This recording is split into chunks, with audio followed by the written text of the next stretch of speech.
सांगलीच्या वेदांत बेंडगर खून प्रकरणातील आरोपींवर मोक्का अंतर्गत कारवाई होणार. पालकमंत्री चंद्रकांत पाटील यांची माहिती. सांगलीमधील शाळकरी लेकरू वेदांत बेंडकर हत्या प्रकरणमधील गुन्ह्यामागील संपूर्ण साखळी उघड करण्यासाठी महाराष्ट्र संघटित गुन्हेगारी नियंत्रण कायदा मोक्का अंतर्गत कारवाई करण्यात येणार असल्याचं पालकमंत्री चंद्रकांत पाटील यांनी म्हटलं आहे. वेदांत बेंडकरच्या हत्येप्रकरणी पीडित कुटुंबाच्या दुःखात राज्य शासन सहभागी असून न्याय मिळवून देण्यासाठी प्रशासनाला कठोर सूचना दिल्या आहेत. या प्रकरणात कोणताही दबाव अथवा हस्तक्षेप सहन केला जाणार नाही असंही पालकमंत्र्यांनी स्पष्ट केलं आहे. आणि या गुन्ह्यात सहभागी असलेली व्यक्ती कितीही प्रभावशाली असली तरी तिला कायद्याच्या चौकटीत आणलं जाईल. निष्पक्ष पारदर्शक तपास करून पीडित कुटुंबाला न्याय मिळवून देण्यासाठी शासन कटिबद्ध असून वेदांत बेंडकरच्या हत्येप्रकरणी पीडित कुटुंबाच्या दुःखात महाराष्ट्र राज्य शासन सहभागी असून न्याय मिळवून देण्यासाठी प्रशासनाला सूचना दिल्याचे चंद्रकांत पाटील यांनी म्हटलं आहे. या गुन्ह्यातील मुख्य आरोपी निलेश गडदे आणि त्याचा साथीदार अतुल वायदंडे यांना पोलिसांनी अटक केली असून न्यायालयाने त्यांना 18 जूनपर्यंत पोलीस कोठडी सुनावली आहे. फिर्यादीत नमूद असलेल्या अन्य 3 आरोपींचा शोध सुरू आहे.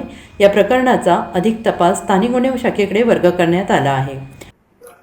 निष्पाप वेदांत बेंडकरची हत्या ही कुठल्याही संवेदनशील मनाला त्रास देणारी आहे, माणुसकीला काळीमा फासणारी आहे.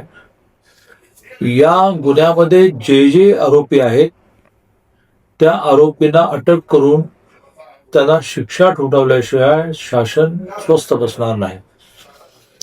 या गुन्ह्यामध्ये अतिशय कठोरपणे शोध घेऊन संबंधित प्रत्येकाला अटक करून संघटित गुन्ह्याचा मोका कायदा त्यांना लावा असाही आग्रह, अशी सूचना मी पोलीस प्रशासनाने केली आहे.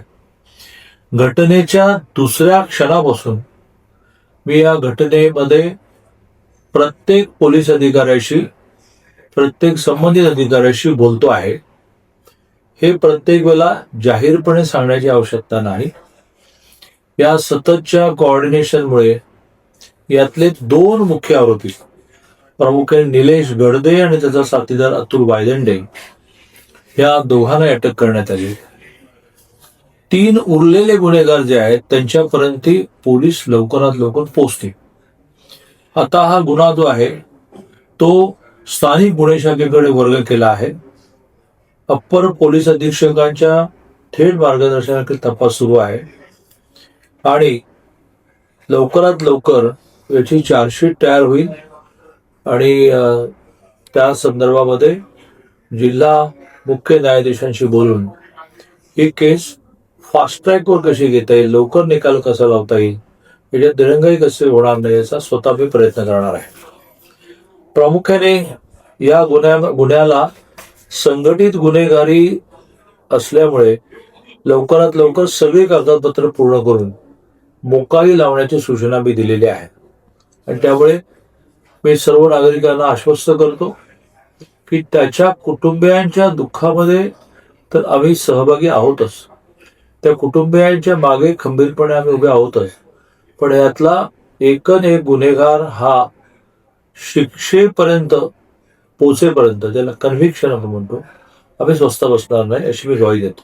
Bureau report SPN Marathi, Sangli.